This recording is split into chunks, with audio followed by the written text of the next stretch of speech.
Halo, apa kabar semuanya? Senang sekali saya Bugi Satrio kembali menemani Anda, tentunya terkait dengan komunikasi internasional. Dan pada kesempatan kali ini, kita akan membahas mengenai media dan opini publik dalam komunikasi internasional. Media mempunyai peran bukan hanya sebagai penyampai pesan, melainkan juga dapat berperan sebagai pesan itu sendiri dan mampu membangun opini publik. Untuk memengaruhi opini publik dan menjaring dukungan khalayak, pesan yang disampaikan melalui media dikemas ke dalam berbagai bentuk atau dengan cara terbuka seperti propaganda. Titik berat media terletak pada bagaimana pesan disampaikan, disusun, dikemas, dan kemudian bagaimana pesan itu disalurkan. Dan media ini terbagi atas dua ya, sebagai penyampai pesan dan juga sebagai pesan itu sendiri.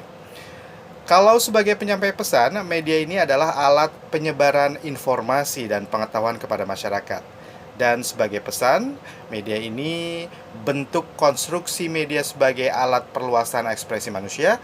Kemudian media massa mempunyai bentuk subjektif, interpretatif, dan ideologis. Dan bentuk pesan akan menentukan bagaimana cara pesan dipersepsikan. Sekarang kita berbicara mengenai globalisasi informasi ya.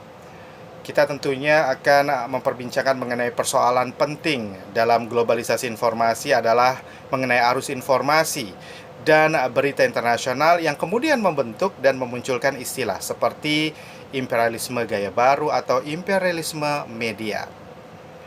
Kemudian globalisasi informasi merupakan suatu bentuk sistem global mencakup perkembangan bentuk media komunikasi saja ya, dan tentunya juga sirkulasi materi regional dan internasional, pola umum isi media, sumber informasi, kemudian distribusi dan konsumsi informasi khalayak di berbagai negara, serta berbagai resiko dan efek balik yang ditimbulkannya, khususnya mengenai persoalan kebudayaan dan konstruksi sosial yang terbentuk sesudahnya.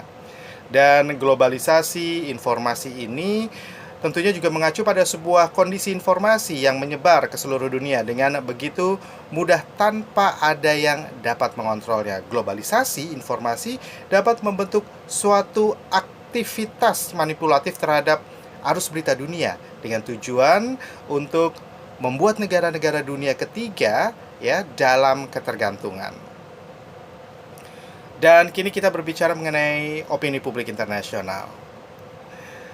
Banyak pendapat yang menyatakan bahwa opini publik merupakan suatu kekuatan yang tidak terlihat atau invisible force, ya, kekuatan yang ditimbulkan bisa memberikan dampak positif atau negatif. Jadi opini publik tidak muncul begitu saja, namun dibentuk atau diciptakan dengan tujuan tertentu. Jadi tujuannya apa? Nah, kita harus bisa menganalisisnya ya. Kemudian opini publik mengacu pada perasaan bersama dari suatu populasi atas suatu masalah tertentu. Seringkali media menentukan masalah apa nih yang penting atau menarik bagi masyarakat dan menciptakan kontroversi terhadap suatu topik ya. Jadi opini publik ini dapat dipengaruhi juga ya, dipengaruhi siapa yang menyetujui dan siapa yang menolak suatu pandangan. Dan tentunya bila kita berbicara mengenai bentuk opini publik internasional, ada manipulated public opinion ya, dari publik yang dimanipulasi, kemudian ada planned public opinion, kemudian juga ada intended public opinion.